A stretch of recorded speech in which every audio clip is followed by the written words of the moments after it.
फिलहाल एक और बड़ी जानकारी सामने है। जासूसी के आरोपी ज्योति को लेकर एक नई जानकारी सामने आई। आईएसआई के लिए काम करती थी ज्योति मल्होत्रा। ज्योति और आईएसआई अधिकारी के बीच में चैट अब भी बरामद कर ली गई है। आईएसआई अधिकारी अली हसन के साथ ये चैट मिली है। भारतीय एजेंट्स की पहचान करना चाहती थी आईएसआई। चैट के सामने आया साजिश का पूरा प्लान। अली हसन ने ज्योति से कोटवर्ड में पूछताछ की।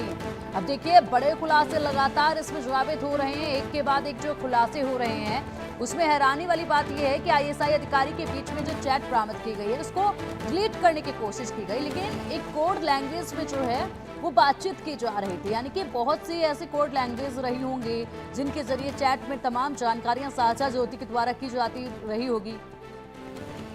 ये बिल्कुल पिंकी, क्योंकि आमतौर पर जब कोई किसी देश किसी दूसरे देश के लिए जहां से जासूसी करवाना चाहता है, वहां के लोगों को हायर करता है हैंडलर्स के तौर पर, और उनको या तो मोटे रकम की पेशकश की जाती है या फिर उन्हें विदेश में कहीं स्टैब्लिश की बात की जाती है। क्योंकि आमतौर पर जो जासूस जितने भी पकड़े गए हैं, आप देखिएगा उनके ट्रैक रिकॉर्ड को देखिएगा, उनके हिस्ट्री को देखिएगा, तो ज्यादातर जासूसों को मोटी रकम पैसे, वो भी डॉलर के पेशकश में, और या तो फिर किसी दूसरे कंट्री में स्टैब्लिशमेंट, यानी कि वहां रहने खाने पीने और फ्लैट्स और तमाम लग्जरी चीज देने का जो है वो वादा किया जाता है। तो कहीं ना कहीं ज्योति का इससे भी कनेक्शन होगा। और अब जिस तरीके से ज्योति को गिरफ्तार किया जा चुका है, ज्योति के बारे में तमाम जो खुलासे हैं वो सामने हो रहे हैं, तो अब इसमें आईएसआई जो है वो जो ज्योति को एक हैंडलर्स के तौर पर इस्तेमाल कर रहा था। क्योंकि देखिए, अब एक नया कनेक्शन और हम आपको बताएं कि साल 2023 के जुलाई में ज्योति बिहार गई थी, वो भी एक नहीं दो बार। वहां के रेलवे स्टेशन और उसके अलावा वहां के प्राचीन कुछ मंदिर से उनके फोटोज वीडियोस को उसने बनाया, अपलोड किया।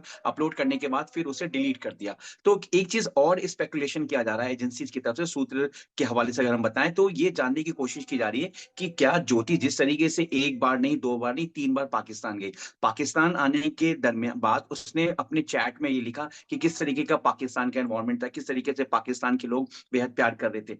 तो हर एक विजिट पे, यानी कि फर्स्ट सेकंड थर्ड तीनों विजिट पे पाकिस्तान के तमाम अलग अलग एजेंसियों से इसकी मुलाकात हुई, और इसी दरमियान कुछ एजेंसीज के ऐसे लोग हैं जो इसे बाली ले गए। देखिए, एक चीज और है, इंडोनेशिया का जिक्र मैं करना चाहूंगा, क्योंकि इंडोनेशिया से अभी आईएसआई मॉड्यूल का जो फैयाज डायपर वाला है वो पकड़ा गया। उसके साथ एक और शख्स पकड़ा गया जो कि एनआईए का वांटेड था ठीक है आईपीडी ब्लास्ट जावेद, पुणे के एक और मामले में। बड़ा अपडेट इसी बीच सामने आया और वो ये था कि ज्योति मल्होत्रा रामलला के दर्शन करने के लिए अयोध्या आई थी। वहां पर भी उसने वीडियो बनाए और इसी के साथ अयोध्या ट्रिप पर पुलिस की नजर अब बनी हुई है। अयोध्या में ज्योति ने किस किस से संपर्क किया था और किसके साथ वो अयोध्या में गई थी, कितने लोग उसके साथ यहाँ पर आए हुए थे, ये जानकारी हासिल करना जरूरी है। अगर बात की जाए जावेद, तो देखिए ये जो बड़े अपडेट सामने आ रहे हैं और जो बहुत सारे वीडियोस निकलकर सामने आए हैं, इसमें देखने वाली बात एक है कि अक्सर ज्योति जो है वो खुद यहाँ पर वीडियोस नहीं बनाती थी। ज्योति आगे चल रही होती थी, पीछे से कोई वीडियो शूट कर रहा होता था उसके साथ, यानी हमेशा कोई ना कोई व्यक्ति रहता था जो उसकी मदद करता था ये कंटेंट क्रिएट करने में, वीडियो शूट करने में। कुछ वीडियोस में वो खुद वीडियो बनाती नजर आती है, कुछ में कोई दूसरा इंसान साथ होता है। तो इसको लेकर किस तरीके से जांच की जा रही है, क्योंकि अयोध्या गई थी, उसमें भी अब पुलिस की निगाहें टिकी हुई हैं, किससे मुलाकात हुई, किसके साथ गई थी।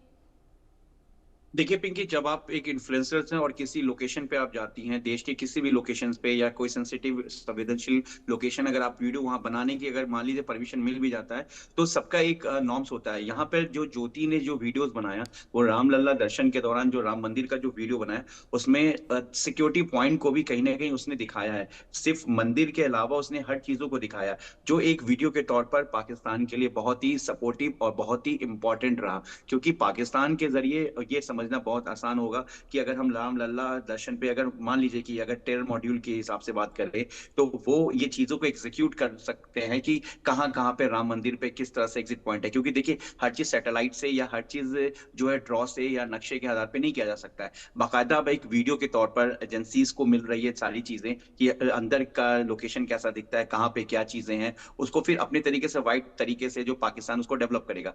तो अब रामलला के दर्शन में जिस तरीके से ये चीजें सामने आई, उसके बाद वहां की एजेंसीज, वहां की सिक्योरिटी पूरी तरीके से अलर्ट हो गई है। क्योंकि पैरामिलिट्री फोर्सेस की वहां पर है, वहां पे यूपी यूपी पुलिस की सिक्योरिटी है, यूपी पुलिस आर्म फोर्स की सिक्योरिटी है, कई लेयर्स की सिक्योरिटी है, तो सिक्योरिटी में किसी तरह का कोई रिवील ना हो, किसी तरह की कोई चूक ना हो, उसको लेकर अब पूरा एग्जीक्यूट किया जा रहा है और इसको देखा जा रहा है। क्योंकि ज्योति जो है बिहार के भी कुछ प्राचीन मंदिरों की उसने वीडियो बनाया था, इसको डिलीट कर दिया। इसके अलावा अगर हम उत्तराखंड की बात करें या देश के दूसरे कोनों के अलग अलग राज्यों की बात करें तो वहां के भी धार्मिक स्थलों की वीडियो बनाई गई।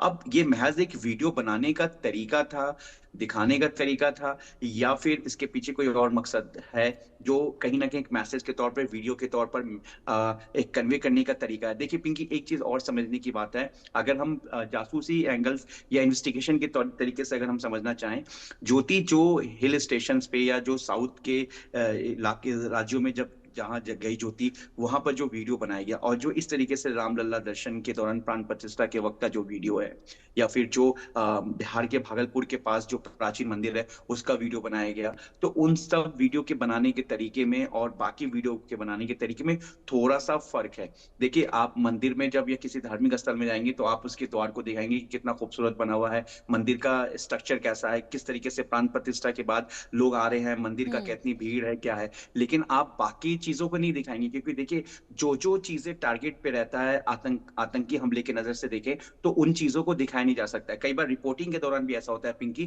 कि तमाम जर्नलिस्ट जब किसी कैंप में जाते हैं या किसी कैंटोनमेंट में जाते हैं, किसी भी बिल्डिंग्स में जाते हैं जो कहीं ना कहीं टारगेट होता है, तो हम उसके एग्जिट एंट्री पॉइंट के सिक्योरिटीज को, उसके लोकेशन को हम नहीं दिखाते, हम उस बिल्डिंग को दिखाते हैं कि लेकिन ये बिल्कुल ये जावेद, कमरा है। आपने बिल्कुल सही कहा, लेकिन ज्योति का जो पूरा फोकस रहता था वो तमाम इसी तरह की जानकारियों पर ही रहता था कि कैसे ये जो मेन पॉइंट्स हैं, ये जो जानकारियां हैं जो उसको नहीं बतानी चाहिए थी, उन्हीं को लेकर वो खास तौर पर वीडियोस बनाती थी। फिलहाल बहुत शुक्रिया जावेद आपका इन तमाम बड़ी जानकारियों के लिए।